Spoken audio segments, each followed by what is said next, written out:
मुस्लिम league नून के कायद नवाज शरीफ के साहबजादे हुसैन नवाज ने कहा है कि उन्होंने मुशर्रफ के दौर में अटक जेल में कैद काटी थी और वज़ीर आज़म शहबाज शरीफ भी अटक जेल जा चुके हैं।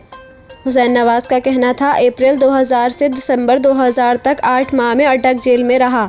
अटक जेल में गर्मी में शदीद लू और सर्दी में शदीद ठंडी हवा आती थी। मुझे जेल में डालते हुए ये भी नहीं बताया गया कि मेरा जुर्म क्या है। मुझे जेल में डाला भी धक्के से और निकाला भी धक्के से। हुसैन नवाज का कहना था, अटक जेल में उस वक्त भी वही हालात थे जिन हालात में आज चेयरमैन पीटीआई हैं। किसी की मुश्किल पर कभी खुश नहीं होना चाहिए।